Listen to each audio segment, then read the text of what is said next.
Her Worship the Mayor, members of the City Council, and dear friends. Thank you for having us here today. We are going to chant the teachings of the Buddha to invoke blessings to all of you, to our city. Namo tassa bhagavato arahato samma sambuddhassa. Namo tassa bhagavato arahato samma sambuddhassa. Namo tassa bhagavato arahato samma sambuddhassa. Sabbitiyo vivajjantu sabbayogo vinassatu mate bhavatvantarayo sukhi digayuko bhava bhavatu sabba mangalang rakhantu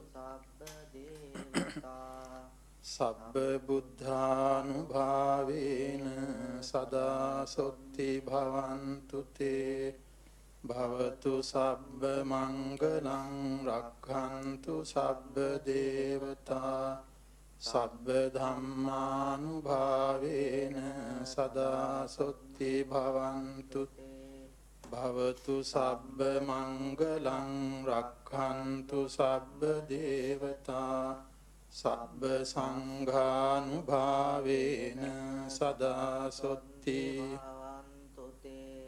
May all calamities be warded off. May all illnesses be dispelled. May no obstacles hinder you.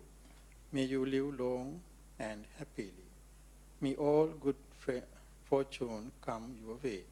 May all the deities protect you. By the power of the Buddha, Dhamma and the Sangha, may you always enjoy well-being. Thank you very much. Thank you.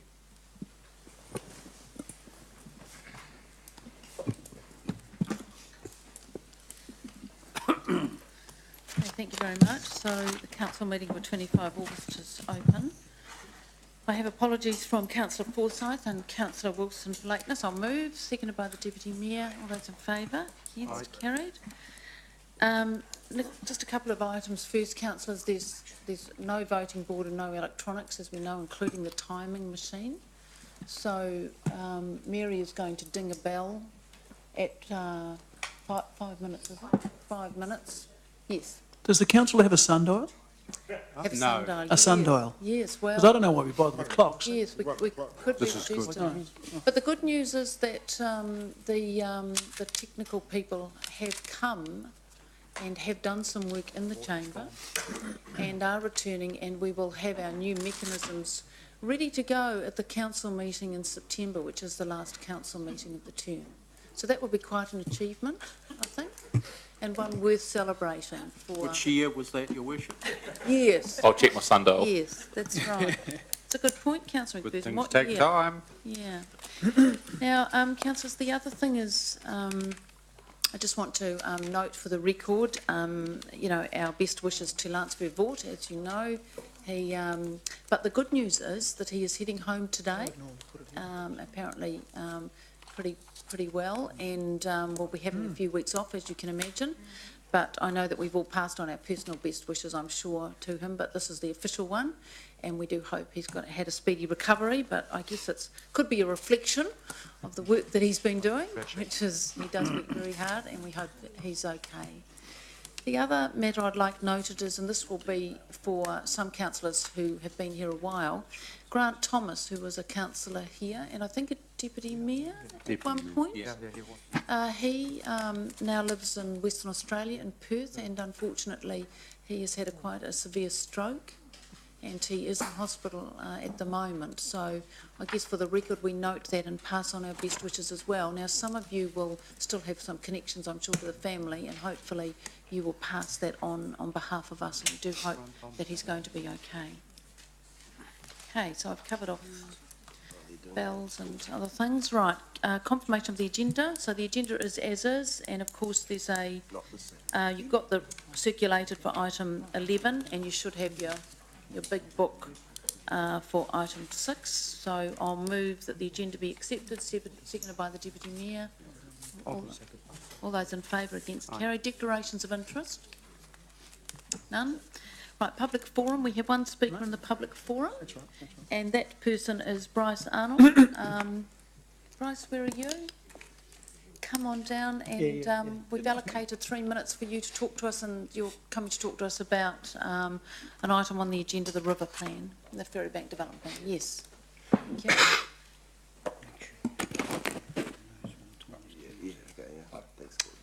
Madam Mayor, councillors, thank you for the opportunity to speak to you before your meeting today. One of your agenda items is the River Development Plan, and I'm speaking on behalf of Hamilton Rowing Club.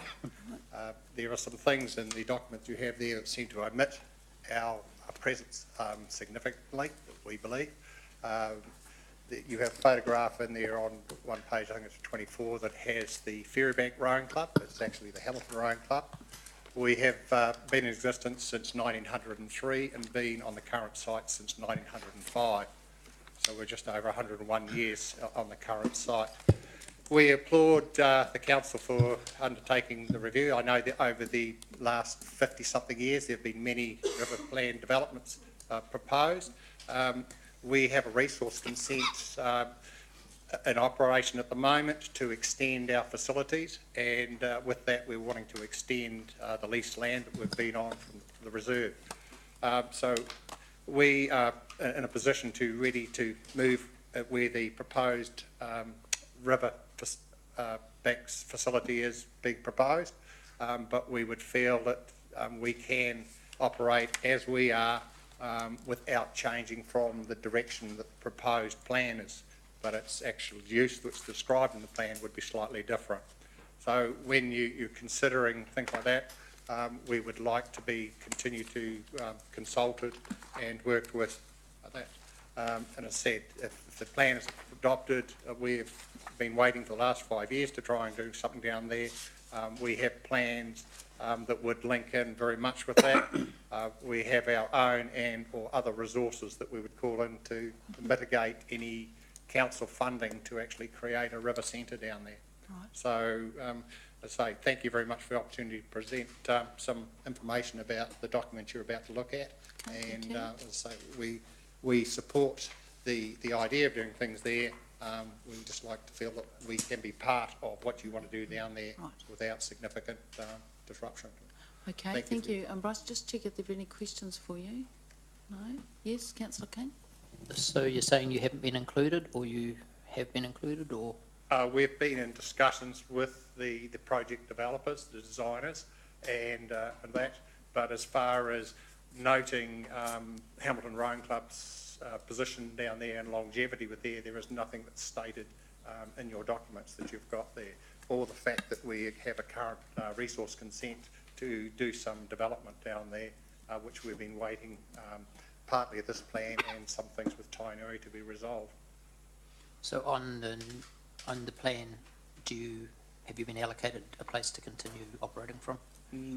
Relocated is the possible the one, which we feel that there is not a need necessary to relocate, because they're still using boat activities based from that current venue.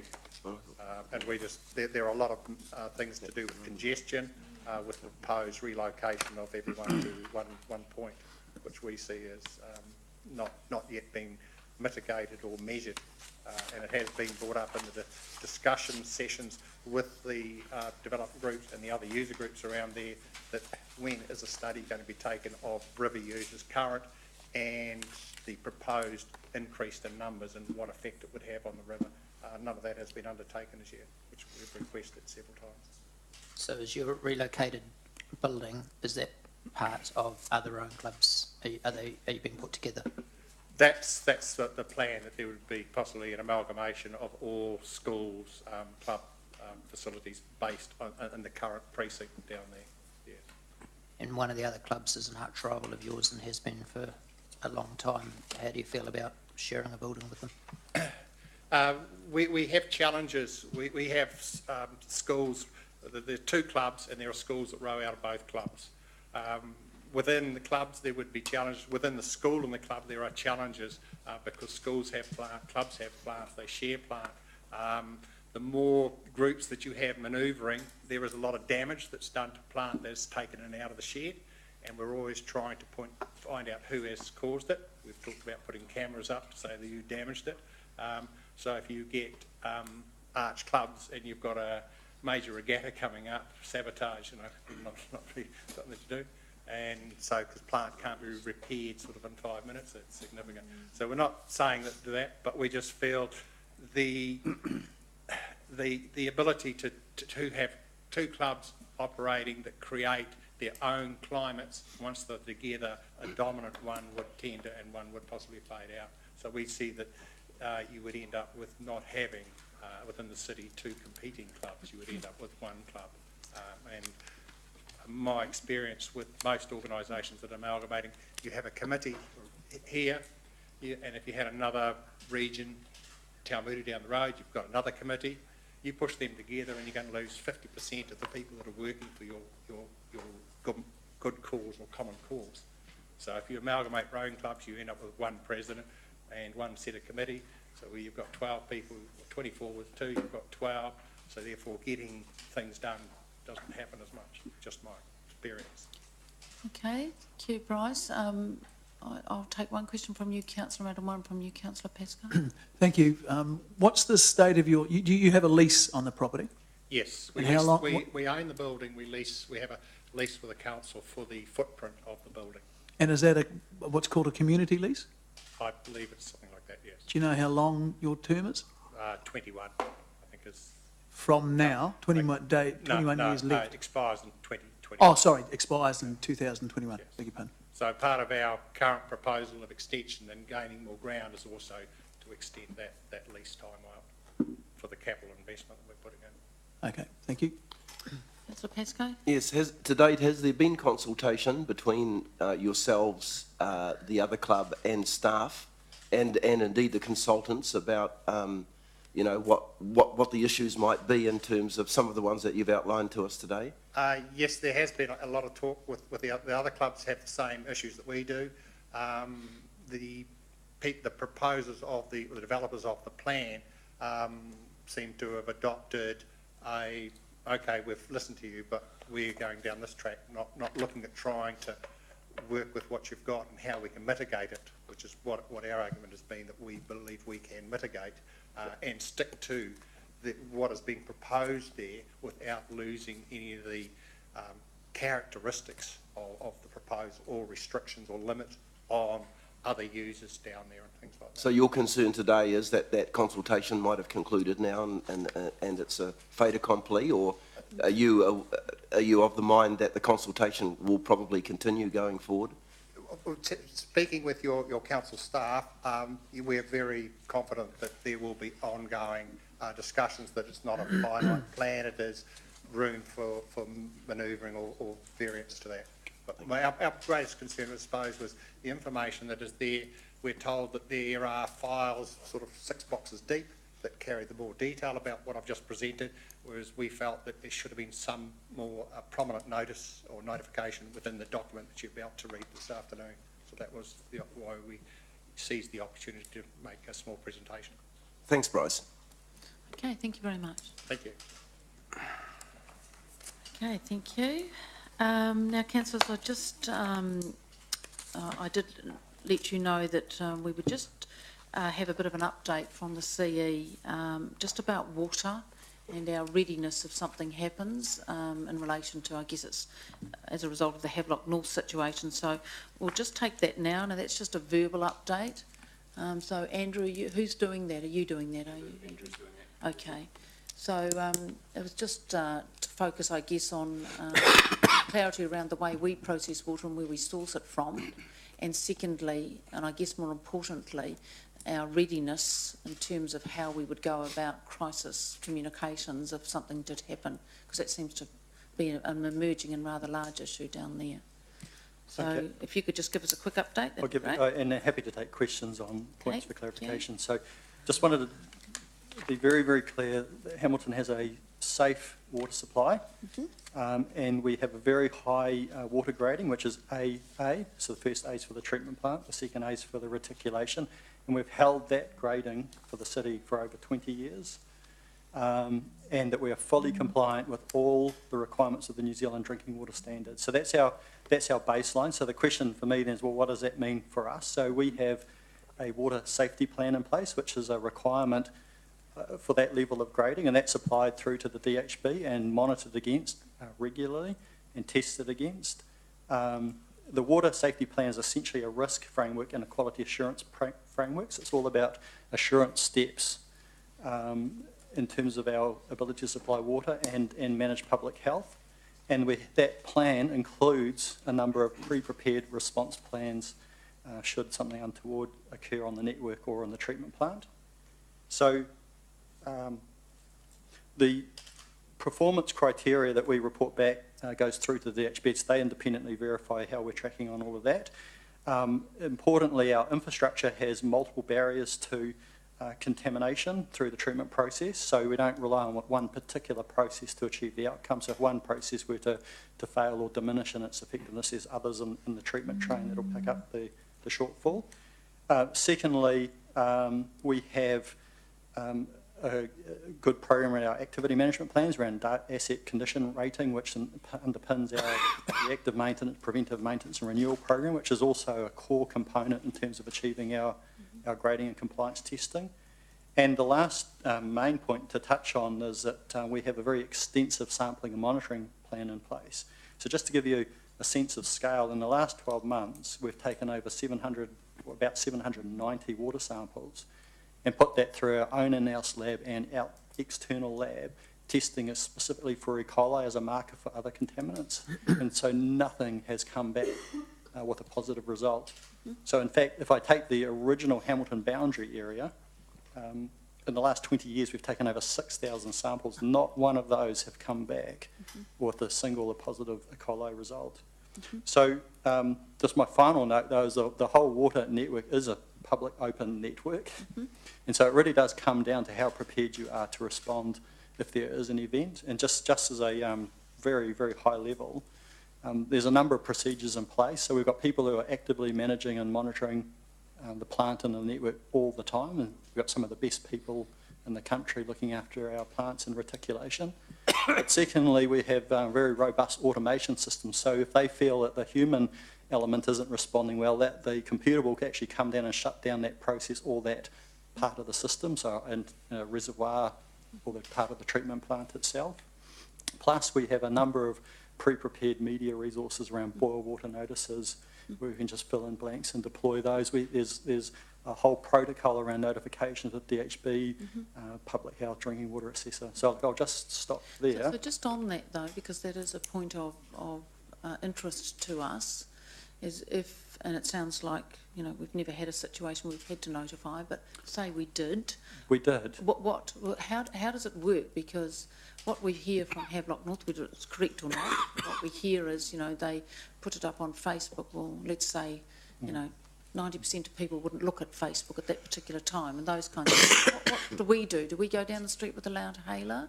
Do we knock on doors? Because a lot of people, of course, don't access those sorts of procedures. So I'll give you a real world example. So we did have an incident in 2006, being the most recent incident, and you know, certainly we didn't rely on Facebook. I suspect today would be part of the communication process, but that resulted in teams of staff going out immediately door knocking. So it involved 1,500 households at the time and letters. Plus that part of the water network was actually shut down, so people either couldn't use it or it could be used in a limited capacity. So it's your ability to respond, to shut down, isolate, and then to go out and have that human contact is important. And so off that actual incident, we've actually retested our procedures, and look, we constantly test them. So, but I guess the question is, what practically do we do? What is the manual say if you have to do that? Is it that there's a squad ready that door knocks? Is it that rest homes get the first dibs on that? Is there a radio announcement? What actually is the protocol?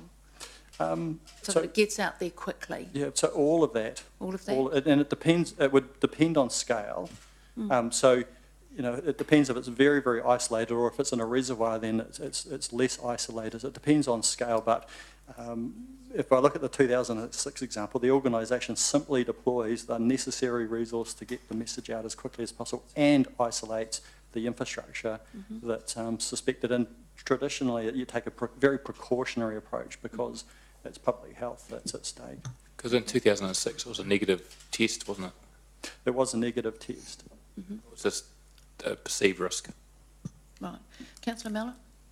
Thank you. How closely aligned are you with the civil defence team? Well, so I can't comment specifically on civil defence. I might have to refer that to someone else, but they would absolutely be part of the notification that's actually set out. So they've got their own triggers around when an event is declared, and then they take over with their systems and processes. Okay, and I appreciate you know a lot more about this than we do, so some of the questions are going to be a bit dopey. No. But my understanding is, does civil defence have the capacity to send text messages within a, off? I don't know. Oh, there's, okay. So I can Leah? answer that. So no, not at the present time. That is something the government's working on through the Ministry of Civil Defence and Emergency Management. There is a Red Cross app which is available and is highly publicised, and that has the ability to, people have that app, receive notifications, but the government are working on a text type system. So there's no process whereby we can just bulldoze the network and get on it, and any cell phone No. within a certain space of this. Not at the present time, but the Minister of Civil Defence has a very strong desire to have that in place, and the government is working on that particular initiative at the present time. But I have to say that the Red Cross app has been widely downloaded. It's extensively used, and those people who have it will receive, for example, weather notifications already through that app. It pops up on your cell phone. So that will be one of many device notifications that Civil Defence would use. And I think, just to Andrew's comment, at a certain threshold, Civil Defence would become involved. It would be, first of all, a monitoring awareness support type situation. If the scale of the emergency or crisis was such that it demanded a response that needed Civil Defence powers, then the Civil Defence team would start to consider whether an emergency would need to be declared, and that brings with it a whole range of powers that only Civil Defence has. So there are various levels and thresholds that would trigger that. Okay. Yeah, thank you. Right, any other questions on this? No? Right, thank you, Andrew, for telling us about that, and we'll look forward to the review from Havelock, because I'm sure there'll be some learnings out of that. I'm sure there will be. Yes, okay, thank you. Thank you very much. Right, the next item is item 5 on page 5.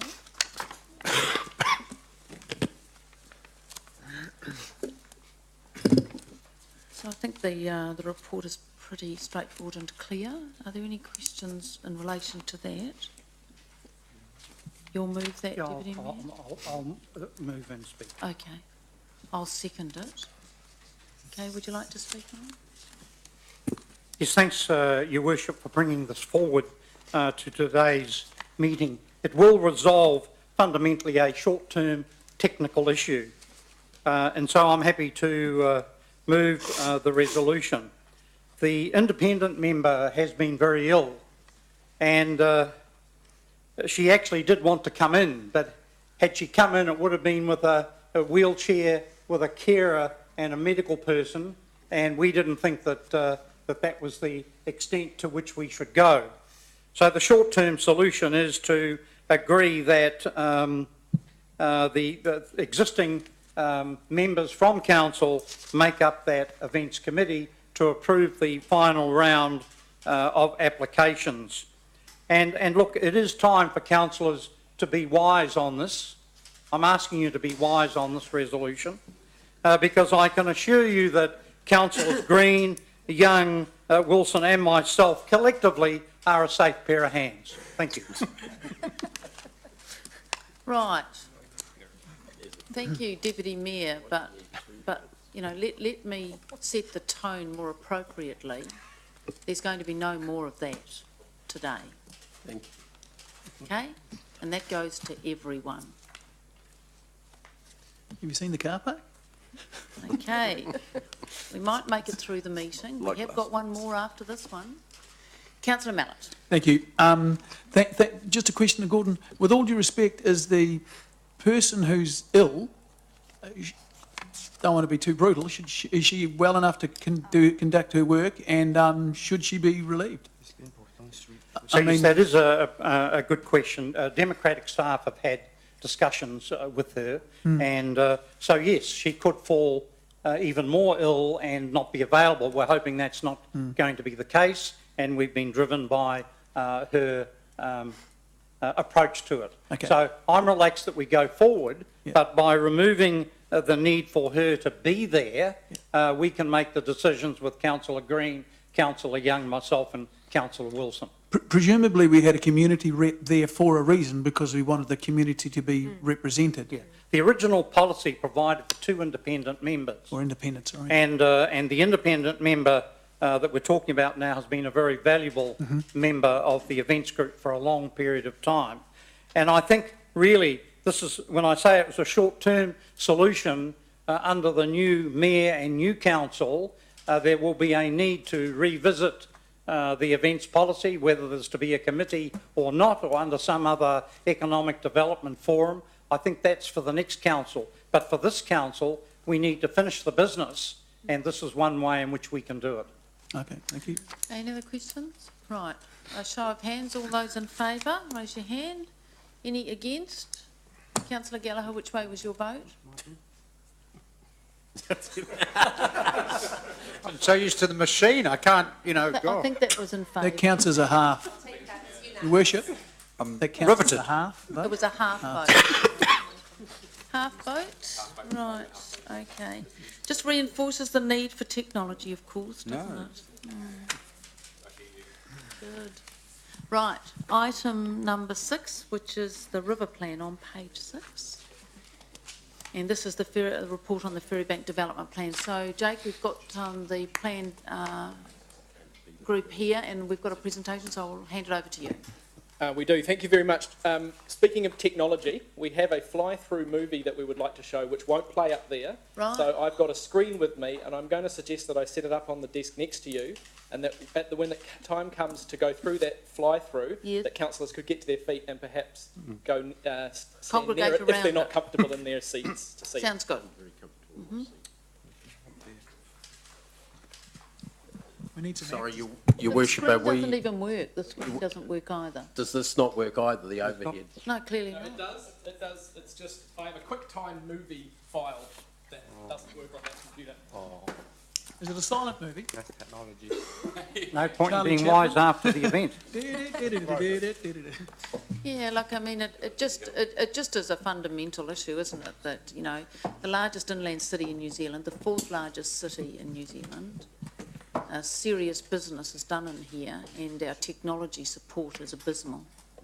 And actually, that's a serious comment. That's not a flippant one. Was that about Hamilton being a smart city? Smartly behind. Cecil B. DeMille. And I need my glasses.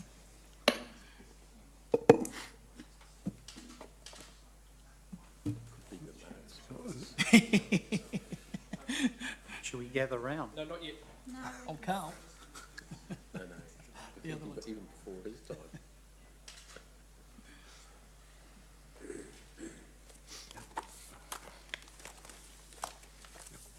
Oh, look. Yeah. Would Your Worship, would you mind if we stand over there to start with? I would. Sorry, I can't hear you over there. Okay. Well, I guess, though, if it's easier for you to present it, that's just the way it's going to have to be. We can present it from here. I think that will be fine. Jacob, there's a microphone over here. Yeah, that will help. Will this microphone? Yes, that'll work. And John, you have a pointer too, don't you? Okay. Right. And this is the pointer. Might have no batteries in it, Jane. Yep. No, that works. And the sign change. All right. Well, good afternoon, Your Worship, councillors. I've got Megan Raitt and John Hardwick-Smith from WALA, Raitt Athfield Landscape and Architecture, who have led the consortium who have developed the Ferrybank Development Plan for council. These people will be familiar to you. We've had a couple of council briefings this year where, as this design has evolved, you have been introduced to it. The original concept that WALA came up with was publicly exhibited alongside two other concepts in November, December last year, and that concept has just slowly evolved and the detail has been put around it. It fundamentally remains the original concept which they came up with. Today you'll see where we've got to with it. We're going to start with John and Megan can take you through a few slides. We've got a short movie file which is a fly-through of the site, and then we can take questions. So I'll hand over to John and Megan in the first instance to go through a few slides. So, good afternoon. Kia ora koutou. It's good to be back here to run you through the proposals as they have been finalised into the development plan. So we will run through, we have a PowerPoint and the embedded fly-through, which you might be able to see on that screen, or feel free to gather around as Jacob has suggested. So John and I will just take you through this briefly. Key to the project, as you know, is the area of Ferrybank, which encompasses Roos Commerce Park down in this area, the Ferrybank area up to the museum, which is this building. This is Victoria Street, Grantham Street, which runs through here, the Victoria Street Bridge, and the proposed new bridge, and Memorial Park through here. So if I point that over at the democracy staff, and then you'll have better luck. Okay, click one more through. Okay, so this is the fly-through, which unfortunately won't work on the big screen, but We'll do it here, so yeah. Perhaps gather around. But just before you do, I guess the other thing is we know you have the report in front of you. So we'll do a very brief summary here. But the way the report is set out is that it does start off with the objectives and the principles. So there is, in the start, something about the structure and the vision of the report and the process, and that goes through to more description, and that goes through to some assessment of what's proposed, and then going through to the implementation, which looks about how it might be implemented, how it might be partnered, how it might be programmed, the works. So we can refer to the report and the questions after this. This is just a very brief summary of that content. So is this if we want to look at the fly-through, we need to come up? We'll do this on the small screen. All right. Do you want to come up and look at the fly-through, or can you see it sort of from there? You can see it from there, okay. so key aspects of the vision and concept are, and what was briefed to us was to develop an iconic destination, connected places for people with a variety of activity and on a river promenade. So there's an importance of this project is this is a key component of the broader river plan, and that there are 6 interrelated concepts that make up the plan. The expression and the celebration of the terraces. So the topography that is the upper level terrace of the city, the proposal, the concept integrates building and parkland to bring you down through a series of terraces to the river promenade and be able to take you back up as well. It celebrates the stories of the river. There's a variety of diverse spaces with diverse scaled built and landscape elements. There is an invitation to explore this place. It is a place that is designed to for local people to be able to use and bring visitors as well, and that there is through the way that the spatial arrangement and various activities, it connects into the broader river and up and down the river, but also across the river and through to the city. So in terms of the Roost Commerce Park, there is a proposal not to amalgamate rowing clubs at all, but to provide facilities. We have consulted widely with the rowing clubs, and they have been able to give us quite detailed requirements for the future, estimations of sizes of space and how they might grow. They are growing, and so there is a range of buildings, but there is opportunities to share some facilities down there, which was brought up in the consultation, which enables facilities such as the gym facilities to be able to be shared. But there are a series of separate buildings and abilities to also have commercial club rooms or commercial uses, hospitality, above those, above storage components. There's also a redevelopment of the river edge to make it more usable, and a broader platform or promenade along the river edge that better accommodates for all of the various movements required at various times of the day, but also accommodates for a range of events and public use along that river promenade. There is detailed reports for the rowing clubs in the appendices, which will be available to circulate later. So they don't sit in a box, they are contained within a separate appendices document, which is here. So if you want to move through. So John. we're just flying. Sorry. So that this just shows flying down the river.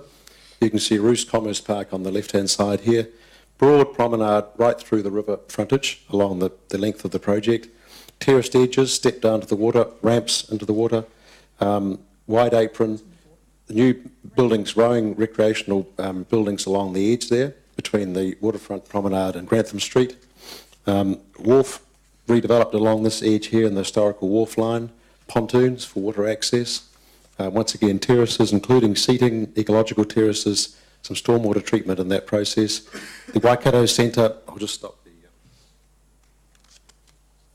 just in this view here, showing the Waikato Centre building here, which is the major visitor destination building in the project, that opens onto the waterfront, opens onto Grantham Street, opens to a new playground to the north, and is really a key landing visitor experience facility in the project.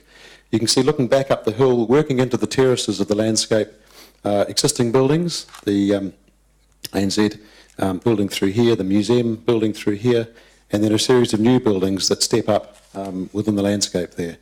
New apartment, residential type buildings through here, for example, through here, stepping back up to the Victoria Street building here, which is the largest of the proposed commercial buildings that might occur on the site, fronting Victoria Street. Over here you can see the existing Celebrating Age building, and towards here the museum. New bridge proposed here, which we'll just fly around shortly, and the existing Victoria Street bridge there with a new clip-on one side. So there's a new circuit around here that links Memorial Park across to Ferrybank.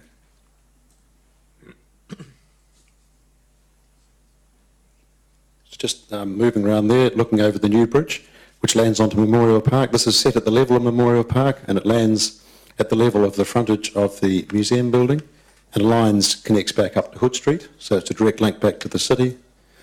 And you can see here's a drawing of what that bridge might be. All these projects, by the way, are within a framework, so their specific design would be developed going forward. But this is the proposed set out and alignment at that mid-level between Lower River and the city level. Flying around here, the museum building, profiling the front of the museum, where Te Wīnaka is, A new building site to the north of the museum through here, identified as probably a boutique hotel function in that mix, combining with the museum and the arts precinct through here. Developing a new profile looking down Hood Street, where the bridge would be evident, so that circuit is part of an invitation to the park and to Memorial Park beyond and the river. Just flying in now to the entry to the ferry bank, Grantham Street, existing. The museum on this side, the new Victoria Street buildings developed through here, which would include a cafe restaurant on the ground floor opening out onto that landscape on the north end, and then residential apartments on the upper levels. Extending along the Victoria Street frontage, so there's new development along Victoria Street, new planting, a wide footpath, angle parking. So this extension here really linking the ferryback frontage back into the city. Looking here, you can see the Celebrating Age building, and that really is part of that development, which would include mostly new buildings, but then linking into that as a community facility, integrating with that mix. Where the municipal pools currently are is a new destination playground, and we'll pause shortly on a photograph here, and then a new gateway down into the park.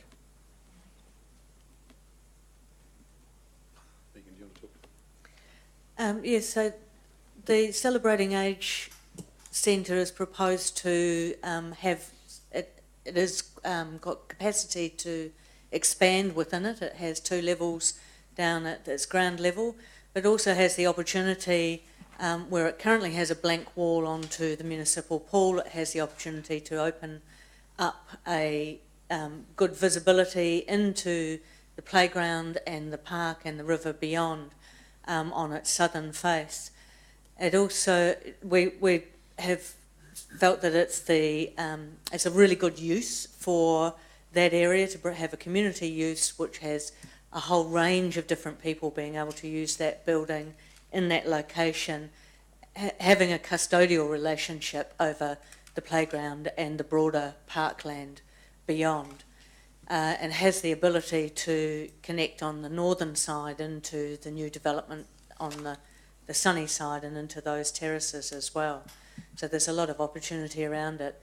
Its height is very good for, and the stepping down of the buildings from the height here to lower levels and down to the Celebrating Age, to then allow for all of the sunlight access into the playground and the events lawn beyond. So I think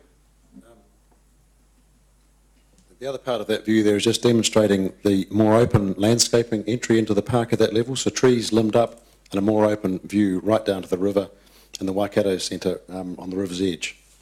So just zooming back out again now, back over the Victoria Bridge, where the new clip-on this side of the bridge is proposed. Once again, that's about developing a circuit so that there are circuits within Ferrybank, circuits that extend from Ferrybank across to Memorial Park, and then larger circuits that extend into Hamilton East and Hamilton City. Just flying back over, looking back down on the Waikato River Centre as the primary visitor destination on the riverfront here, and a landing spot, new pontoon, where receiving boat landings, and the idea of Waikato River Centre there, sorry, I'll just pause.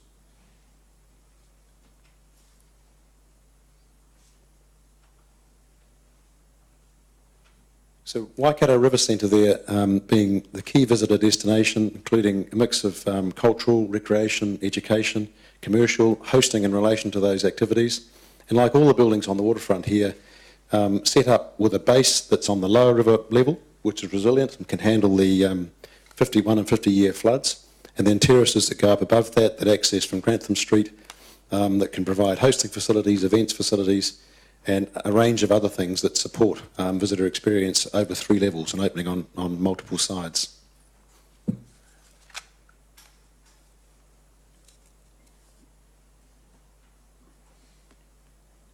You can see the bridge in the distance there, the idea that it's clearly visible from the Victoria Street Bridge and is there as a marker that defines that circulation route and celebrates a river crossing at that midpoint between the existing bridges, and combines with the museum to develop a critical mass and circulation point around the museum frontage, linking back up to Hood Street.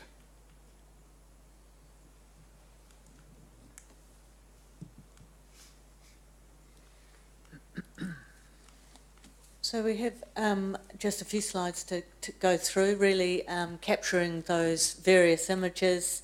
If we look at this, viewpoint here, this viewpoint here, looking towards the bridge, the arts post, and the museum.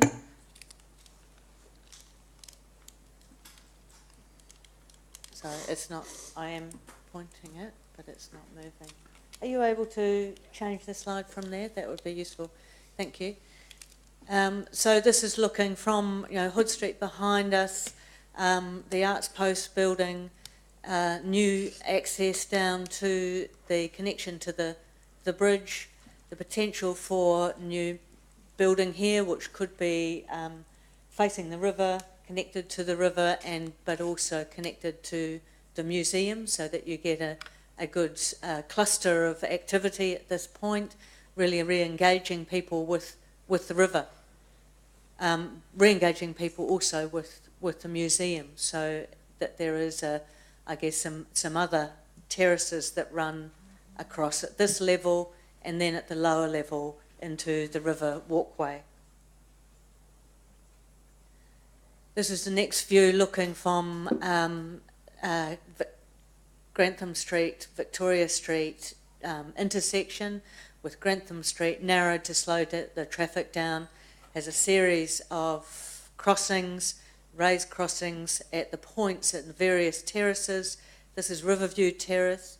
The proposed building at this point, located on the old site of the Riverview Hotel that was formerly in this area.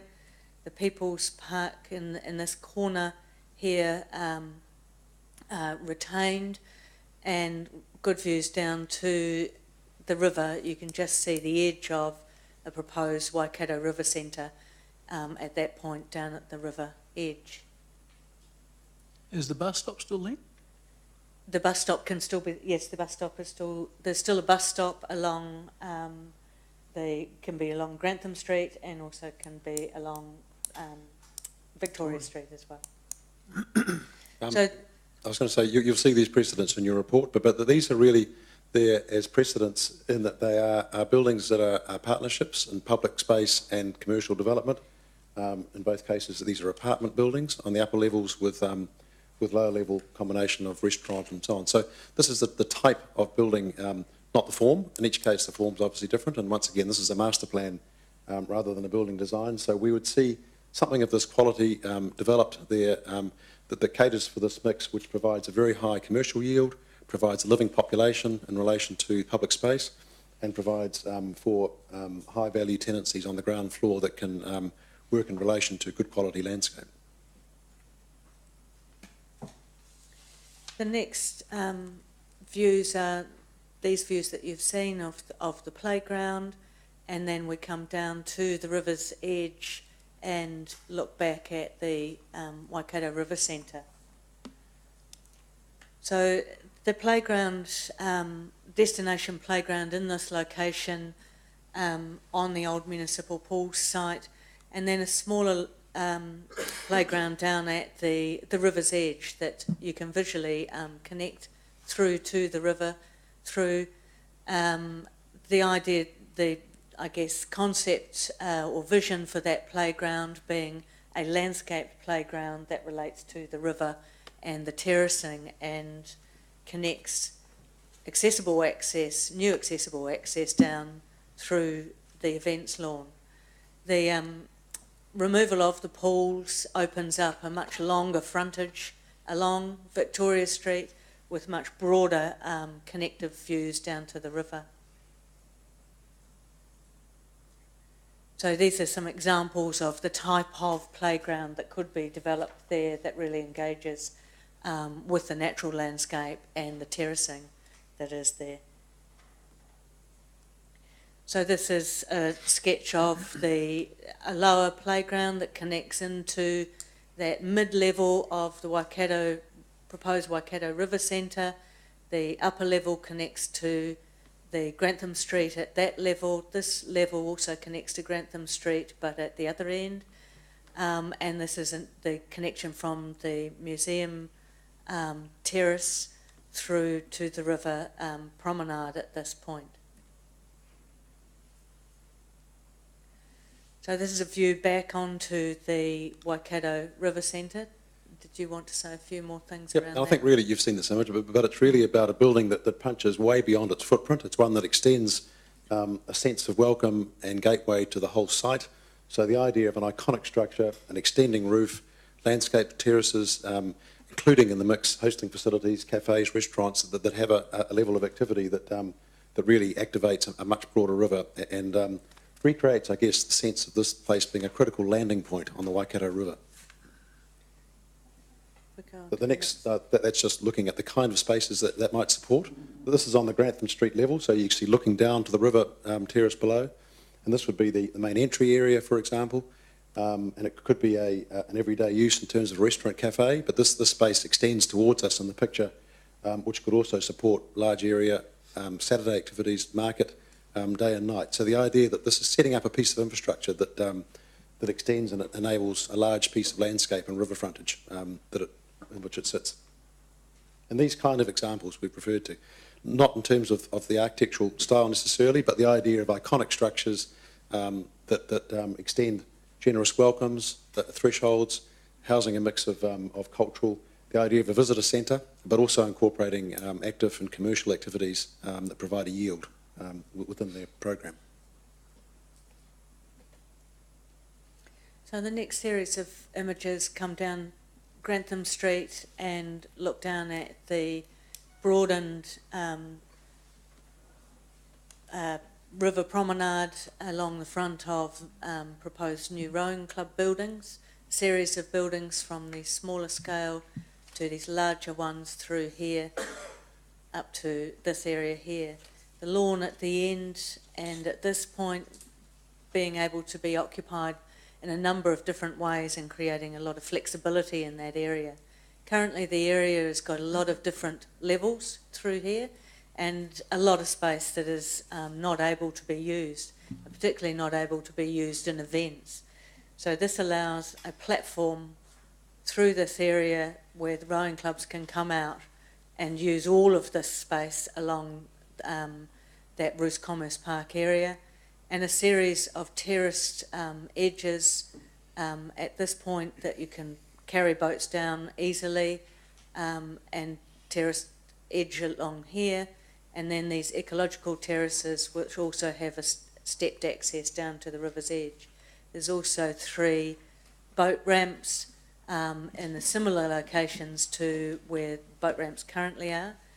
So there's 3 through here that work and work with the river flows so that they're in the eddy of the flow on the inside of that curve.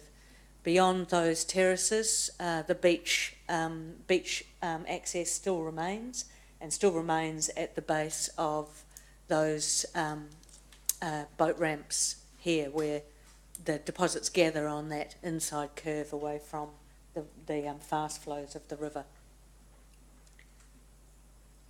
So this is the view, sketch looking down, ramped access down, where access down for boat vehicles and users can be managed in a variety of different ways. So there wouldn't be public vehicle access down here, but rowing clubs managed access. This is showing the cafe at the upper level, at the Grantham Street level, and then the boat storage in the heavier part of the more solid parts of the buildings underneath. This is also showing that flexible lawn space which can be used for boat wash down as well as just when there isn't boat activity, can be used just for casual sitting on. So that's showing a view looking back at that ramp access up to Grantham Street, building that can accommodate boat storage in the base, other activities, could be hospitality in this sort of location, and this end of this building which starts to take the boat storage in there and another potential club rooms or hospitality above. The lawn, and these are the ecological terraces, filtering that stormwater before it goes into the river, but also providing access down to the river's edge. and seating opportunities. So this is a view looking back at those terraces, the ecological terraces, access for boats, for people to sit on, boat ramp in this location, and the terraces that continue. John, do you want to talk about the system of the buildings? Yep. So the buildings, once again, in this case, is about providing a kit of parts, if you like, for buildings to be implemented over time. But the idea that they're seated into the shift in the landscape level between the lower River Terrace, which is the 50-year flood zone, and Grantham Street. So they've got a tough, resilient, solid base for boat storage and things that can be removed in the event of an infrequent flood. And the idea that there's a range of pavilion types that sit on those bases that would provide, in some cases, cafe restaurant like that one, in a key spot looking north, west and east, but may provide for other club rooms and other buildings going along there. Now, these might be implemented over time, and they can be, the program of implementation can respond to the circumstances of the users of those buildings. But really, it's setting up a framework for that to occur. There's no allocation specifically of tenants into the building, but there is accommodation. There's enough space in here, more than enough space in terms of the detailed information that we've received from the rowing clubs and the Wakarama clubs, and there's various other, the fishing club, the Harriers Club and others that use the space down here as well. So there's more space than what is currently and in the near future required. And the next, so there's two more that we'll briefly run through, one from over the river and this one back here. So if we just move quickly through those. We've probably talked a little bit about this, but there is a floating pontoon in this location, the ecological terraces and the various levels of that Waikato River Centre and the events lawn through here. Probably go into the next one. The proposed bridge coming through from the level that meets flat into the Memorial Park at that level and into the path along the museum frontage, linking into that bigger river walk. And you can see the link up into here to Hood Street. You can see the ANZ building in this location and the River Centre in this location. So this is, you know, we're not showing definitive designs for that bridge, but these are the types of bridge that could be accommodated. The piers are outside of the water, they're on the river banks, so that they don't come into the water. Yep, and the key drivers here is that this is obviously there's great opportunity for a celebrated, spectacular structure in this location, but not one that competes with the Victoria Street Bridge. It's one that has a distance from that bridge, it looks back to it, and has a light profile across the river, but the idea of quite celebrated, vertical, elegant elements that can be read from around the city that help legibility and access to the area. So we're able to take any questions, clarifications? Okay, thank you. I just wanted to get clarification. You were here when Bryce spoke. Could you just perhaps speak to that and clarify what's been happening from your perspective? Yes, we have met several occasions with the rowing clubs, and we've received quite detailed information from all of the clubs about their requirements into the future. And we have included the capacity in buildings and the type of arrangement that can flexibly accommodate all of the clubs. Mm-hmm. We certainly haven't proposed any amalgamation, mm-hmm. and all of the detailed information is in the appendices. So, you know, we apologise to Bryce for, you know, that perhaps he felt the detailed information was not included in the overall document, mm-hmm. but it is a summary document. There's a lot of information behind mm-hmm. All of the decisions made within this document, and that is within the appendices which will be distributed. Mm-hmm. So there's all of that collated information. We have done detailed boat facilities report mm-hmm. is within this document. So I think that we'll be able to pass that on to the rowing clubs. They've received these reports, and we've included all of the information that we've received from them as well. Okay. The other thing I would add to that too, and I think it's something that that Bryce raised, was that this is a master plan. It does have a body of work that backgrounds the assumptions that are made. It is purposely high level and broad so that it can encompass a number of interests that we're aware of now, but it also acknowledges that circumstances will be developed, and it also acknowledges that the specific design of each area will require ongoing discussion and consultation with stakeholders such as his group. So I think that the plan as it is set up to accommodate that process going forward. Okay, so the plan is not proposing that clubs get amalgamated? No. Do they have then those buildings where the rowing is currently and where it will be, are they separate, they operate separately within a building, or are they kind of separate buildings like a terraced house would be that are joined together, or? In the plan itself, the buildings there's a series of separate buildings that could be used in a number of different ways by a number of different tenants or lessees, and could be developed with those groups. Right. So the detail would need to accommodate their detail briefs, and there is more space than is currently needed. So it is sort of, I guess, future-proofing the development of those buildings. They are then also, because they're separate, able to be staged, so that there's a sort of there's enough space in there to be able to put in a decanting program, so that there's no disruption to use.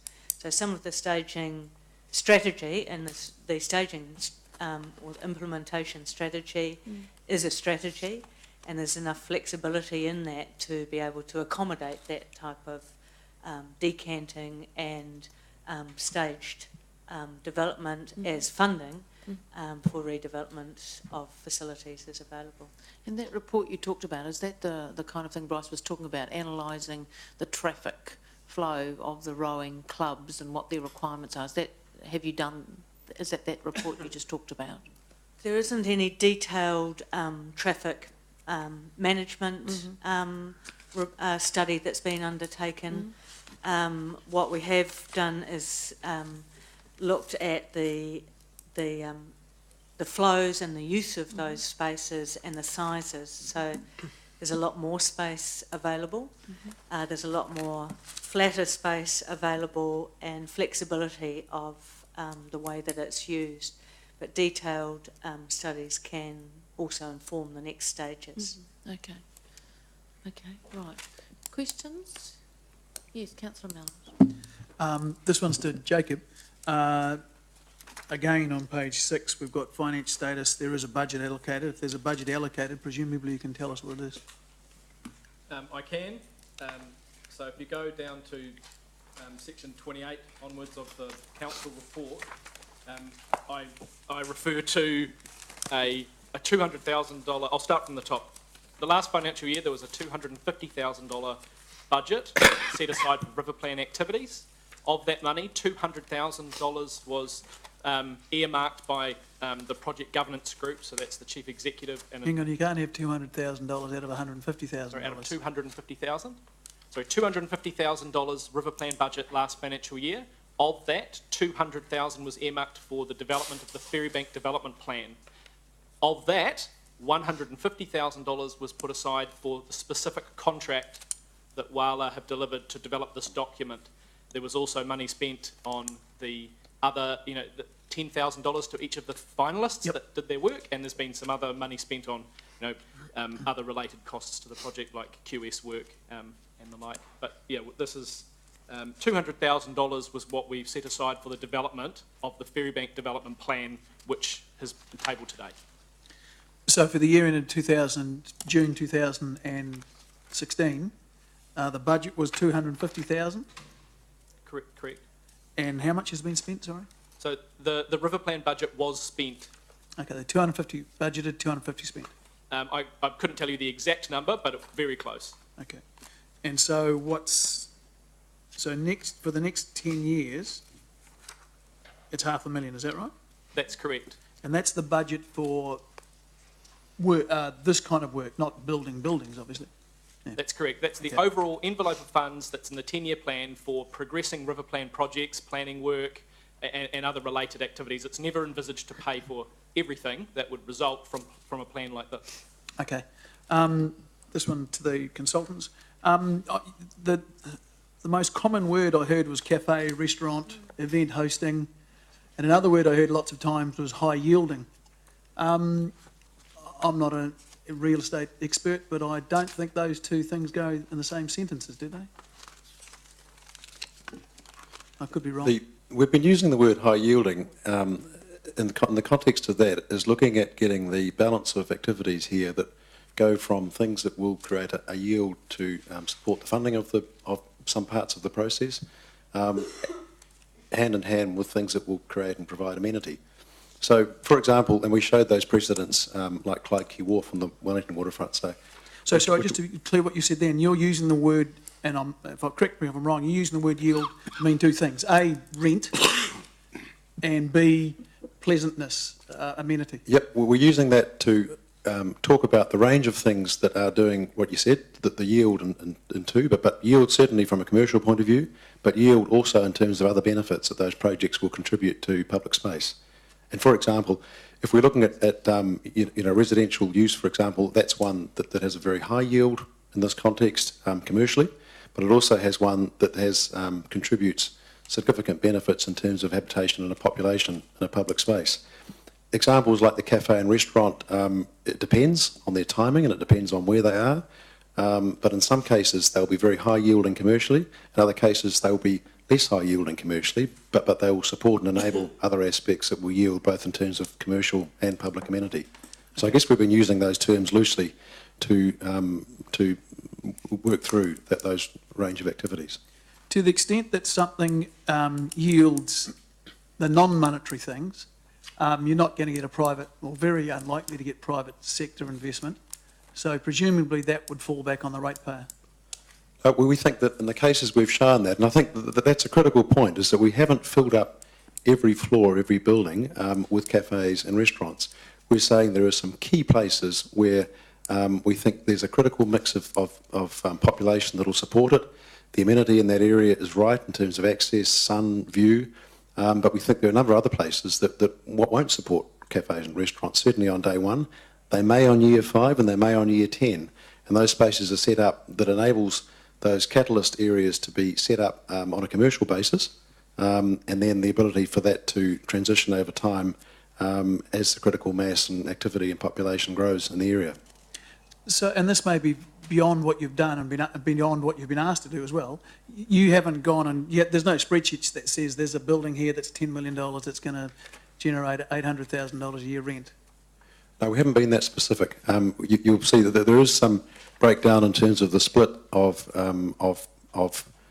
public, private, and private expenditure, but we haven't gone through the detail of commercial yield to those private expenditures in terms of a spreadsheet. But we certainly have in terms of investigation and discussions in the local market, and from experience of various team members and some of the stakeholders in what works commercially in the mix in Hamilton at the moment. And that's partly what works commercially, but also what works in the mix that won't compete or undermine what happens in the central city or adjacent sites, but things that will work to complement the mix as well as instigate and provide a yield going forward. Yeah. And I think everyone wants something down there to work, but it just has to be realistic. You know, it has to be able to be done, and there's an awful lot of work that needs to be done to convince me, particularly around this table, that it can be done. That can be done without massively increasing the city's debt or massively increasing rates. Okay, thank you. Councillor Pascoe? Yes, thank you. I'll continue on about the financial costs. I assume on page 63, where you've got the summary, staging summary and initial rough order cost estimates, public funded means ratepayer funded. Is that, do I get that correct? Yeah, okay. So for the next 10 years, if I add together the 10.7 and the 24.5, I get a total of 35.2 million, which would be, if we went ahead according to this timeline, we would need to fund via ratepayers' contribution, one way or the other, whether it's loan or rates or whatever. You've mentioned before about the funding that we've got in the 10-year plan. Is there anything in the 10-year plan which would include maintenance and renewals which would form part of that 35 million? Or is that $35 million absolutely a new cost that would need to go into the 10-year plan or into the next 10-year plan as a brand new cost?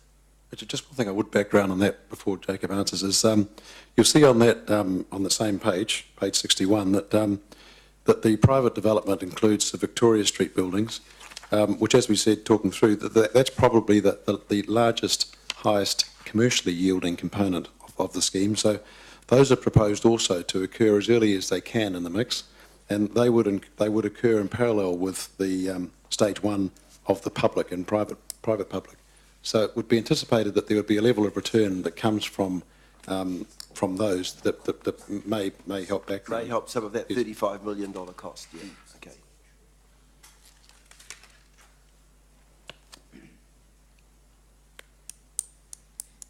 Councillor, with regards to your question about renewals, I think it would be fair to say that these are public spaces that currently exist, yep. And there is a level of service provided for the various public amenities that are there, and improving them over time would there would be an element of some renewals as part of that. It would be difficult for me to say right now what that impact would be.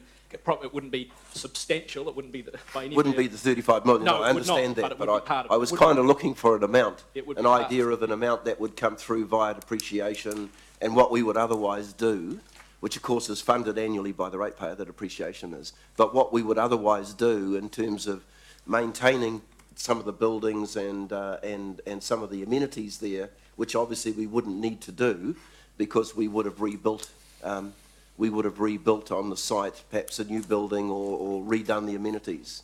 And I guess picking up that sort of detail as we move forward, as we put together, funding proposals and put the detail around each element of the project, would be an important thing for us to understand, because it would impact this cost. It would be. Okay. Would reduce that. Well, it would be useful to have that figure if it was possible, and I suspect taking it out of the 10-year plan wouldn't be that difficult because you would have had the various costs allocated over the 10-year plan into various projects, which would identify them reasonably easy. Yeah, and they will be identifiable.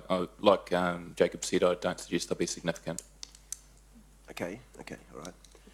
Second question is around the flooding mitigation, and you mentioned in the presentation that you've covered off the 50-year flood or that unplanned event. Do we have an idea of what the cost is like? I know that there are fairly low parts down in Grantham Street, and we often get flooding down there even when the power companies let water through at different times of the year. So there would need to be obviously some costs incurred to mitigate against that in terms of having the buildings and the pontoon and the stairs going right down into the river. Is there an idea of the cost that would be involved to fund that mitigation? It's in here somewhere, but do we have an idea of what it's actually going to cost, given that we've got some low-lying points right around underneath the Anzac Street Bridge, right round to where the other rowing club is? So just to clarify, is your question about whether or not we understand the costs of elements of this project that would contribute to flood mitigation? Yes, because you've talked about flood mitigation and mitigating against the 50-year flood, but there's also other flooding that occurs from time to time, which isn't the 50-year flood. And I can think of, having lived alongside the river myself for many years, that at least 2 or 3 times a year the water comes up over the walkways, and that's all planned flooding, or partly planned, because the power companies have let water through the dams south of the city. Yep. Well, look, there's probably 2 parts, but in terms of the buildings, we haven't specifically split out or asked the quantity surveyor to split out the cost of, for example, resilient bases to buildings as opposed to non-resilient bases. But where they occur, they are in relation to provision for boat storage. So they're utility type spaces. They're described as being built from concrete and tough material. So there's probably a premium over, for example, lightweight industrial sheds built in the same spot, but they are nonetheless utility structures rather than, and really high value components, both in terms of activity, tenancy fit-outs and building structures tend to occur above those podium bases. So there will be a cost in the building thing, but we don't know exactly what it is differentiated from any other, but it is of a utility building type nature. And I think the same in the landscape components. Yeah. The reason I raised that question was looking at the plans, it looks as if the new buildings will be higher than the existing buildings because you're building that stairway up. And I thought that stairway was part of the flood mitigation, but I may have misread it. Well, the various levels of the terracing have been designed to, I guess, be above certain flood levels. So the lower promenade level above the five-year flood, there is the ability for water to come up. Come up the steps. The steps. Yep. So that can flood to various levels, and then there's the 5-year flood for across the promenade, and then the next level of flood, and then up to the 5th, and then the 1 in 100, which comes up, which still comes across some parts of some parts of where the boats might be stored. Yep. Yeah, where the boats are stored. Yep. So that we recognise that building everything above that level means that you don't have access to the river. You're too far away from, or too high above the river for practical access. Yep. So it says that there's the new edge is resilient to that flooding. Okay. Well, just without having a cost estimate, is it likely to be an expensive cost to build those steps to specifically do that flood mitigation? There's a cost. There's a specific cost around that. There is in the report, is there? Yeah, there is the cost around the ecological terraces and the new river edge works, and they're noted in the thank report. Councillor McPherson. Yes, thank you. Look, there's a lot of very good-looking concepts in here, but when we're talking about buildings on riverbanks, we've had a recent example of one proposal, significant proposal, just further north coming unstuck because of primarily geotech issues. These costings here, are they factoring in significant geotech sort of difficulties compared with building, say, on land out to the west somewhere that's not close to the riverbank? It might be, Ted, I was going to say that there is some geotech background to the site information, and Ted and our team can probably speak to that. Ted, you're from Tonkin Taylor, is that right? Yes. Right, okay. So this is Ted Wilson from Tonkin and Taylor, who's worked with us on the engineering components. Yes, well, we don't see Tonkin and Taylor have done a significant amount of work along the river bank, including going back to the museum days and including the Millennium Project in 2000. We don't see any, in that area, the Ferry Bank and Roost Park development, we don't see any of that land that can't be developed with buildings and steps and terraces and what have you that don't have geotechnical engineering answers. We don't see the problem that occurred at that building further up further downstream. Yes, there are some areas that have been smaller gullies filled in and things like that, but they're not of that scale. So yes, there will be some geotechnical work that will need to be done, and it will need to be done carefully and properly, but it can be done. We don't see any fatal flaws in that at all. Okay, and the costings have taken that extra work into account in a broad sense? Yes, yes, they have in a broad.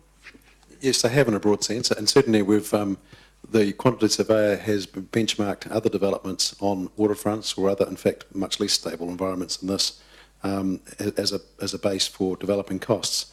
The other point we'd make there too is that most of the building structures that we've shown here are sitting on sites that have historically been built on, many of them. They either have existing buildings in the case of the rowing sheds. Up on Victoria Street, there have historically been buildings in the case of where Victoria Street is, for example. So it's in kind of previously tested ground in most cases. Those standards have changed. Of course, of course. Yeah. Look, a question on a different area. Thank you, Ted.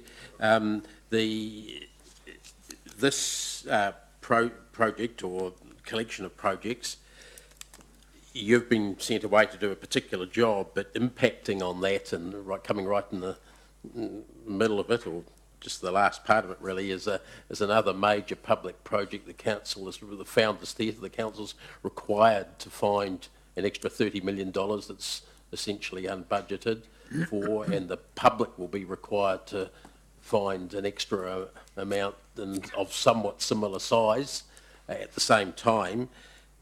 How do you see that impacting on both the council's own budget, 10-year plan, and on the availability of public money to get into some of these partnership areas? I probably could pick that up, Councillor McPherson.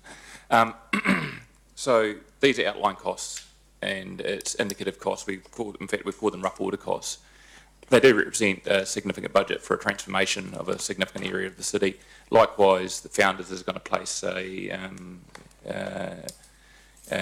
budget constraint against us as well. And before we progress with any of these projects, there'll be a degree of consultation, and not a degree of consultation, there will be consultation, there will be annual plans done, there will be 10-year plans done, and that balance and that discussion of investing council's money on these projects will be considered by the community and the council at that point in time. That's a very good political answer, but the sheer fact of the situation is that we're going to be faced with two projects, large projects of similar size. Let's talk about years 1 to 5. Yep. Two projects coming on stream theoretically at the same time. We're going to have to bring that to council, and there's going to be prioritisation and so forth against other projects as well.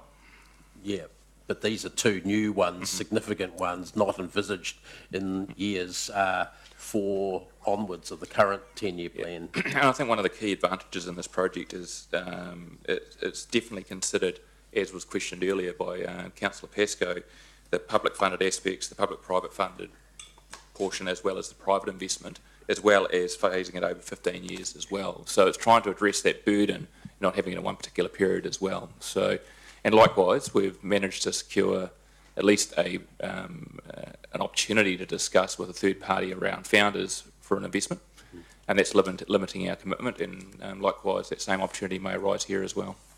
Yeah, though it may be the same organisation that's being called in to work with us. Maybe. And they'll have limited capacity. Is it possible that this time frame you're looking at here with the funding time frame can be stretched?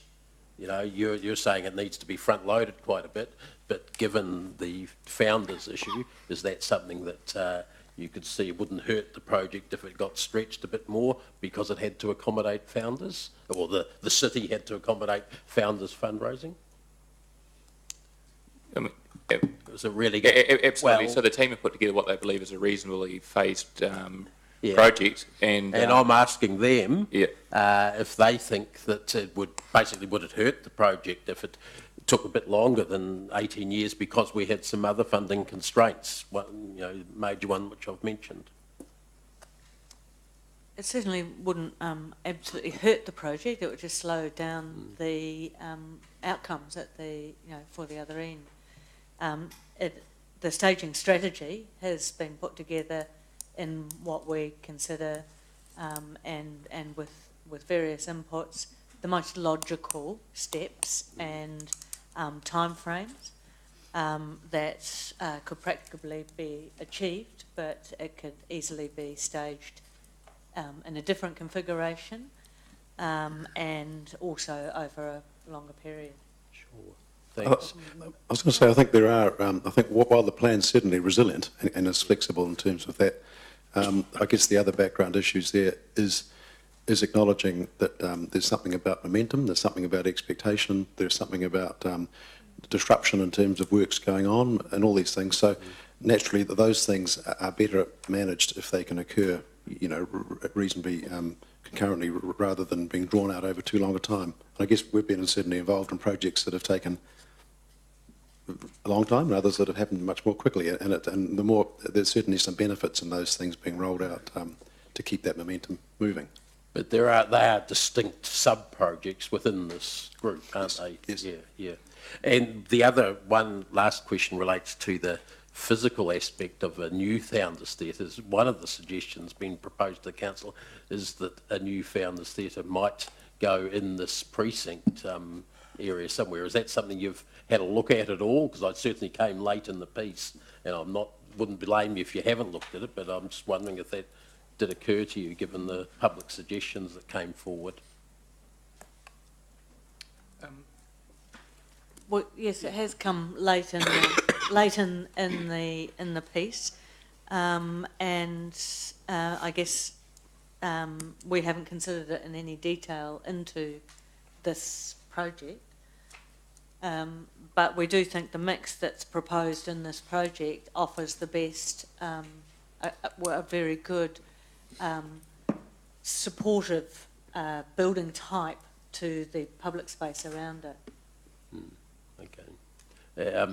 That could be a piece of work that, if that was what council wanted to do, to see how it would fit in with this. It's not something that would kill the underlying concepts here necessarily. Look, I think it would be very complementary, and certainly the discussions we've had is that the elements that are proposed here would be complementary to the idea if a founders theatre were to occur adjacent here. Things like the boutique hotel, for example, the business case would improve. It would things like the value of yield we've talked about and those things, the critical mass of population, would, I think in every case, would complement and be improved by that combination of things happening. It's sort of well set up, I guess, for that to happen, if that happens. Yeah. Thanks. Councillor Tooman? Thank you, Risha. You spoke about this loop, shall we call it, whereby you walk across the Victoria Bridge and then along the river paths and across the New Bridge. Why have we got the clip-on the southern side of the Victoria Bridge? Well, there is a footpath already, a path on the northern side, right, so that there is accommodation for pedestrian activity, particularly on that side. And so the opportunity is really to put the clip-on the south side. Which, of course, means that unless they get off the clip-on, they can walk underneath. There's a path there on both sides of the river at the moment. But those persons, of course, who are going to continue along past the old brewery building, they've then got to cross 3 other roads to get back into the park area. They've got to go across Tisdall Street, got to cross Victoria Street, and they've also got to cross Anzac Parade. You're quite right, Councillor. I think the southern side clip-on was more a response to connectivity between Hamilton East and the central city than it was about those loops. Like if you're going to do that loop that they've referred to, you would be on the northern side of Victoria Bridge. But they have just said, look, if you're looking at how the space connects with Hamilton East, there's actually a sort of an opportunity there to mean people don't have to cross Anzac Parade when they want to cross the bridge. And the way that the intersection, the detailed design around the intersection at Victoria Street, Tisdall, is configured, needs to support that arrival or new arrival. Okay, any other questions? Councillor King? Just getting back to the clubs, the rowing clubs. So this is probably a question for you, Jacob. You say you don't want them to amalgamate, you're not pushing them into amalgamation. So are they clearly, have you allowed for them clearly to be in separate buildings from each other? Yes. So the clubs don't have to be concerned. You've allowed for enough space, and your intention is that they are housed in separate new buildings Yes. with suitable areas for them to dry, lay out, clean, get to the water, get into an eddy area where there's not high flow for them to launch in. That's correct. So both of the rival clubs have been catered to. Yes. Up in, where are we? In the beginning of the report, it says that this is not considered to have a high degree of significance. Why is that? That's in reference to the adoption, to this specific report to adopt this plan. And so I'm not a Local Government Act expert, but my understanding would be that the significance in the Local Government Act would be triggered around financial decisions. No, so it's broader than that. So basically this report here is to adopt the document that's sitting in front of you, the Ferrybank Development Plan. That isn't considered significant. There may well be projects within this program that trigger significance and require, and as a consequence require a level of engagement. You have to also realise that there has been a level of engagement behind Ferrybank as well as the broader river plan as well. So, but in terms of this plan itself, there's no need to consult on it, and that the work has already been done, and it's not needed required anyway.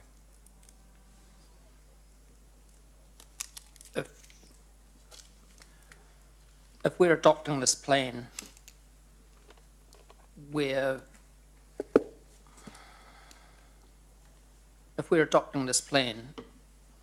to do all sorts of things, we're proposing putting commercial property on reserve land. By adopting the plan ahead of consultation, is that the right thing to be doing? Shouldn't we be receiving the plan and we adopt the plan after the consultation? Well, there has been extensive consultation throughout the development of this document and its preceding document, the river plan. So the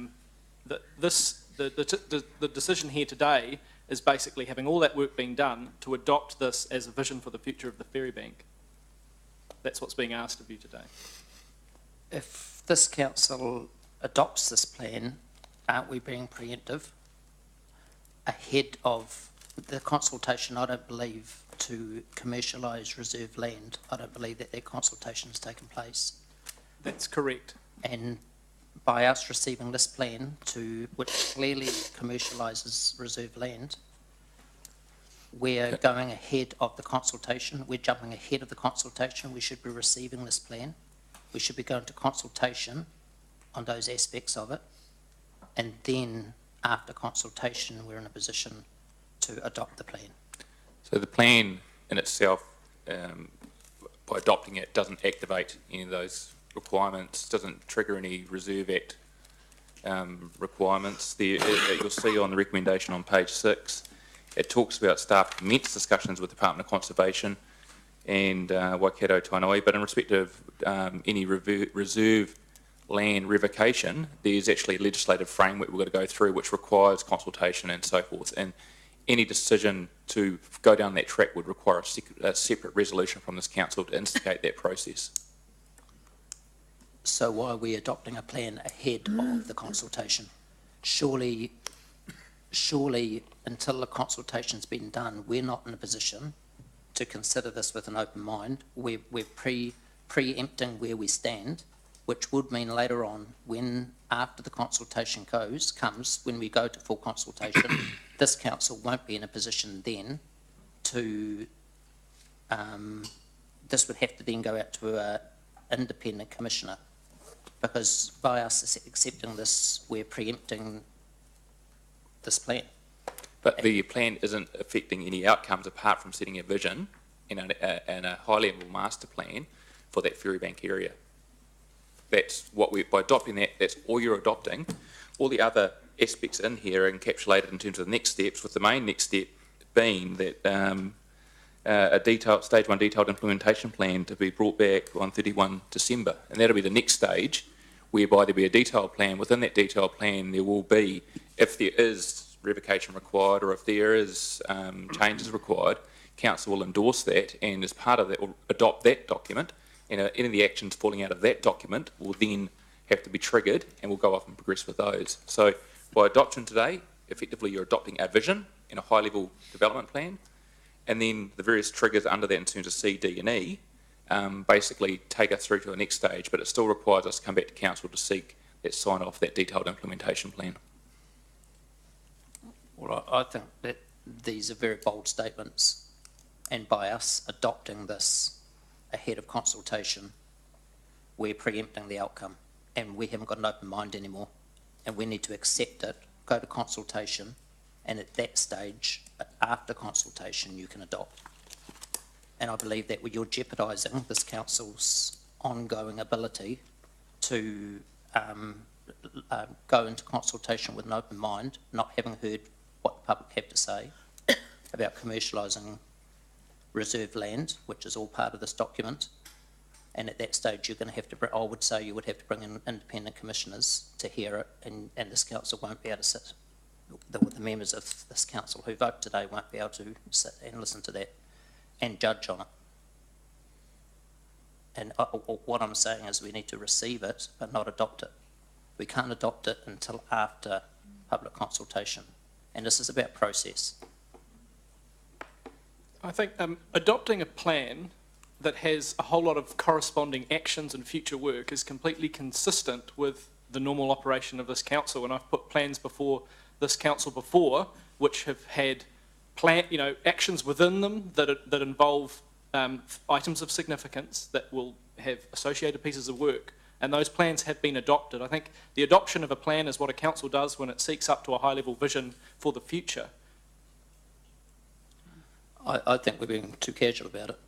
I've got a letter here from Nick Smith about the changes in the Reserve Act 1977, and it clearly says here it should be noted that the power to revoke a reservation has not been delegated to ensure that such a significant step would remain.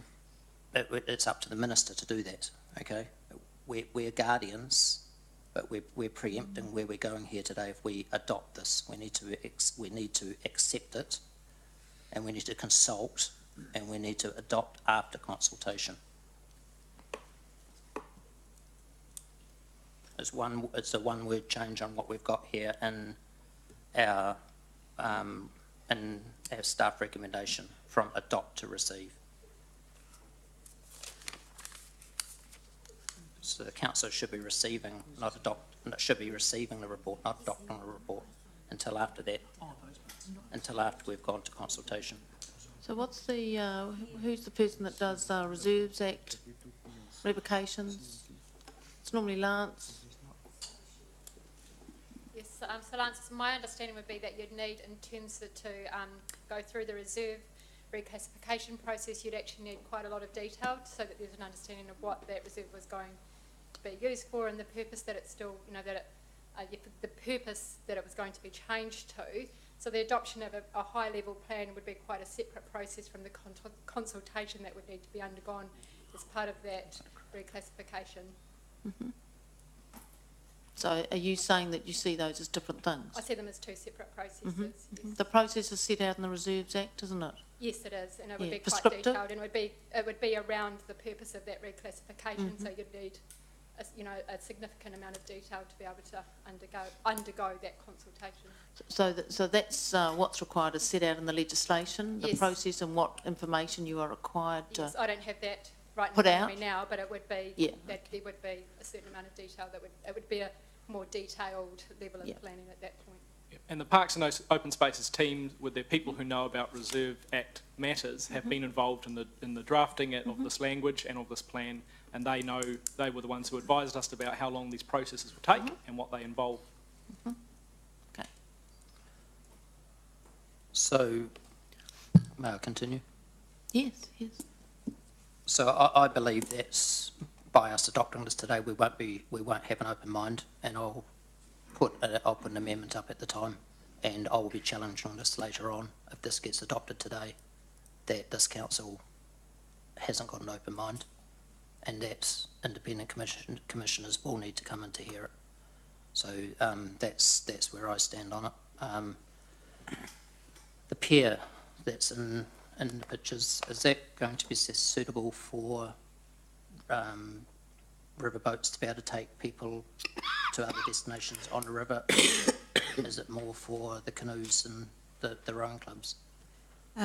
There isn't a pier, but there are two pontoons proposed, just to clarify. Yes, they can be designed suitable for tourist boats to tie up to them. So they're not designed for the rowing club? The rowing clubs can also come up to them as well. So there's a big height difference between what the two groups need, so your proposal is to design it to cater to both? They would be, the proposal is to design them to both. The detailed design of them hasn't been undertaken in this. The schematic has been undertaken. So the pictures on page 54 of the plan, with the very large iconic buildings on them.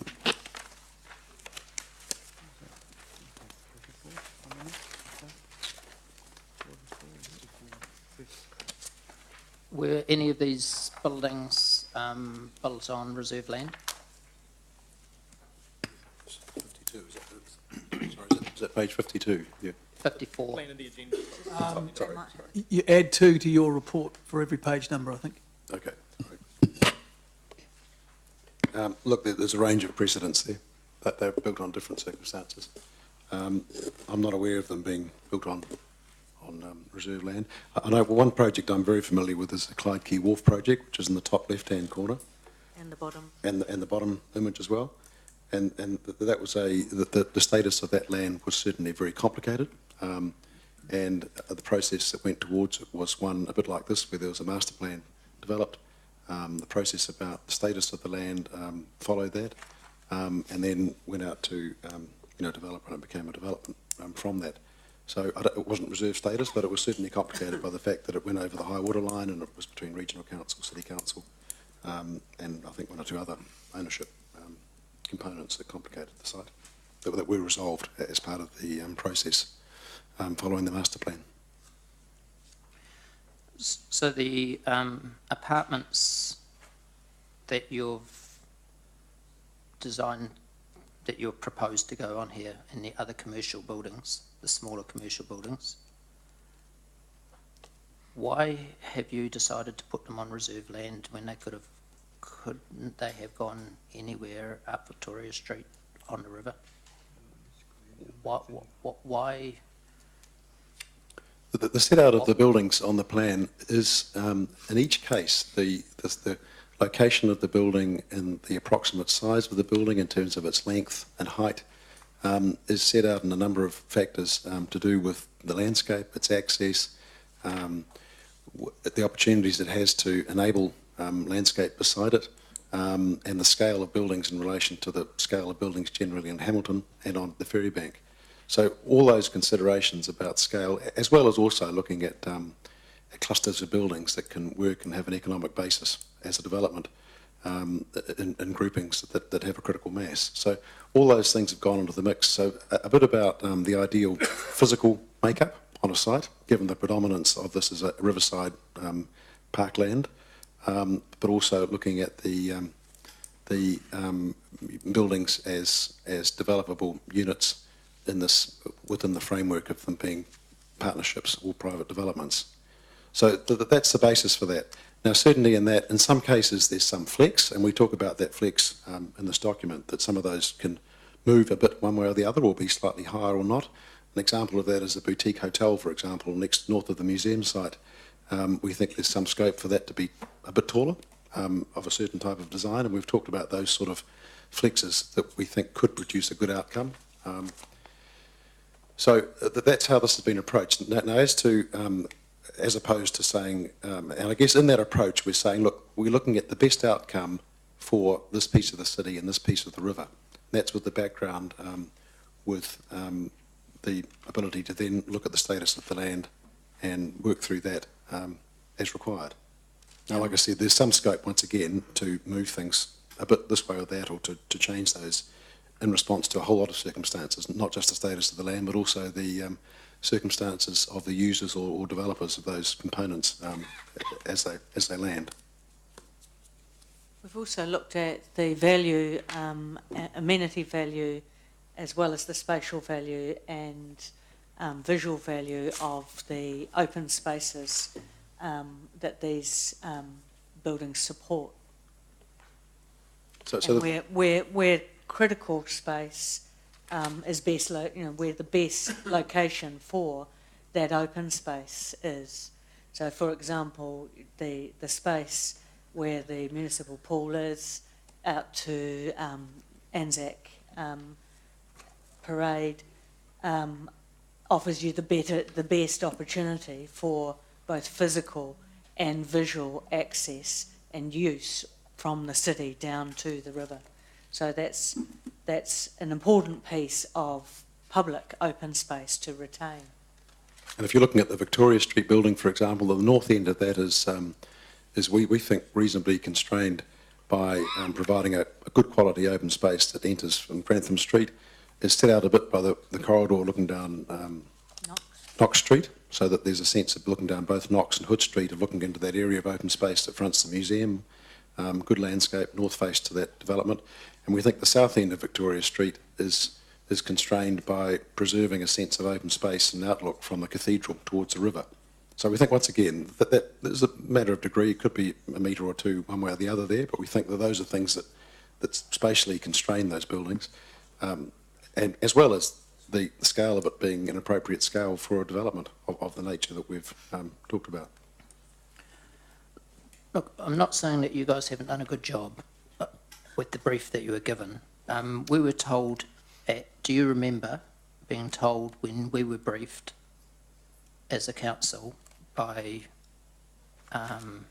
Jacob that your part of your brief was don't be concerned by zoning or our district plan?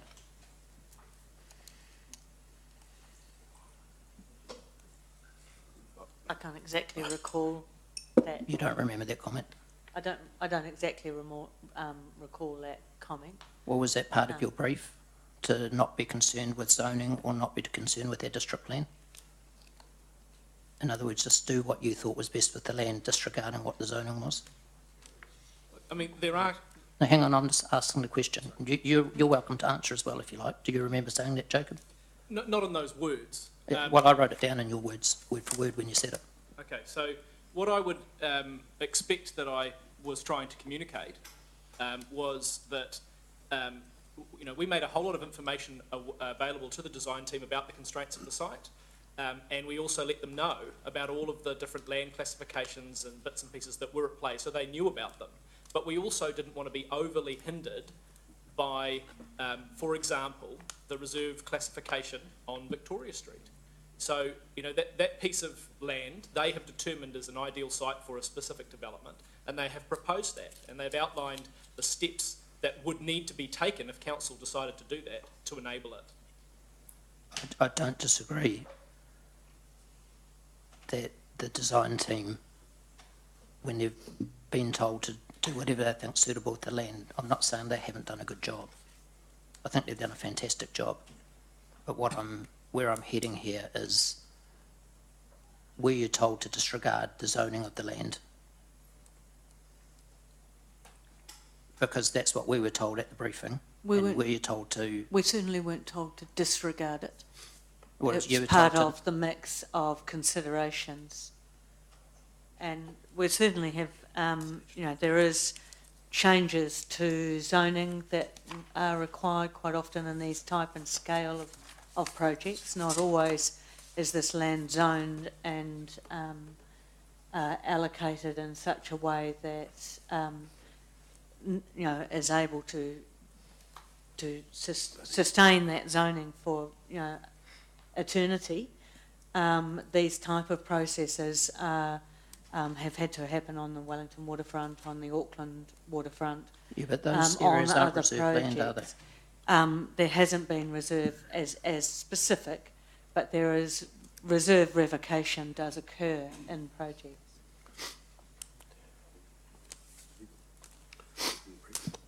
Thank you. Okay, are there any more questions? No? Okay, councillors, what I'm proposing is actually to have the afternoon tea break, because I suspect there'll be people who wish to speak to it, and I'm thinking that could take some time. So why don't we take the afternoon tea break, and then when we come back, we'll put a motion. Sorry, I did have a question. Yep. Of staff and really to the CEO, I think. Yep. The proposal, or the staff recommendation, here, asks us to support to adopt the plan as presented to us. Does that include the finances? No, because they're high level. We went to a. I answered really quickly. Sorry, Councillor McPherson, had you finished your question? Yep. Sorry, I responded really quickly, but the main reason being is we made it very clear they were rough order indicative costs. Any funding requirement would have to go back through one of Council's financial planning rounds. So all we're being asked to go along with is the overall adopting the vision and concept and the types of activities and that sort of thing, but not even the order of costs or necessarily the order of the sub projects to happen. The package. Well, basically, the recommendation E talks about stage 1 detail implementation. So that's where 3 in stage 1. Yeah, that's right. So and we've got stage 1 public, and then there's the private. Yeah, that's right. So we would build the detailed implementation plan to address the stage 1, if that's what council signed off in its current format, and would do the detail behind that. And that would come back costing-wise within the same realm as indicative cost, but won't be exact. What would happen with stage 2, which is within the 10-year plan cycle that your staff would be starting to work on next year? Absolutely, we'll have to consider the considerations by doing that. And when we come back at the 10-year plan phase, there will be, by that stage, there would have well been a detailed implementation plan either signed off or not, and that would give a clear indication about the other phases. If that is signed off, then that would be locked in as a part of the funding for the 10-year plan, and then would also hold some indicative costings for stage 2 and stage 3, or stage 2 in this case, because it would be the last part of the 10-year plan. So you're talking about coming back in December. At what stage does the incoming council have a sort of a go, no-go discussion as to whether they want you to do, they might be completely different and want other work done rather than this, or this to be fast-tracked? Yep, well, that's right, but the December report on stage 1 will give a clear indication from the new council which direction they want to take. But then as part of the annual plan round, there's a lot of things happening next year. We're almost suggesting we might have to do a full 10-year plan next year, considering all the various moving parts at the moment. New council, definitely around the late January, February position, will have an opportunity as well, from a whole project point of view, as well as all the other projects, as I mentioned before, and their prioritisation process that have to be undertaken. I'm trying to check that that an incoming council won't be cut out of any discussions about the way forward in this area. The incoming council will have a far closer look at the detail than what this council will. Thank you. And just one final point on that, point 33 of the report, the last point of the report says the future financial commitment of council to implementing the Ferrybank Development Plan will be the subject of future council reports and decisions. I'm really talking about the staff, the management work, or the work that sits in behind us making a decision. Councillor Gallagher? I think what you've clearly said is that with the exception of the work you're doing between now and December, the new council is not committed at all. And that's why that resolution in this report is very clear to give us that direction through till December, and then it becomes a new council discussion and decision at that point. So that's totally consistent with advice via Auditor General and other sources about what would be expected of a council at this stage of the triennium. I'm assuming so. Yes. So just Yes, I think it's, I've given you an answer. You know, I mean, this is, there's, in other words, there's no new spending. There's nothing in this recommendation from staff that, in essence, commits a future council to a major course of action. Apart from the staff resource to prepare That's right. the implementation plan. That's it. Thank Councillor you. King? So the staff recommendation says attachment 1, which is this whole book, isn't it? Yes. With everything in it. Mm-hmm. That's what we're adopting. Yes. It's very bold, isn't it? Sorry? Well, It's that very- was the reason for my question, because the finances are actually included in that. I'm saying that we should be receiving it, we shouldn't be adopting it. Yeah, no, Otherwise you're going to get to that with an Yeah. amendment, I understand that. So what was your question in relation to the particular issue we're My talking question about? was, the staff recommendation is that we're adopting this whole booklet here.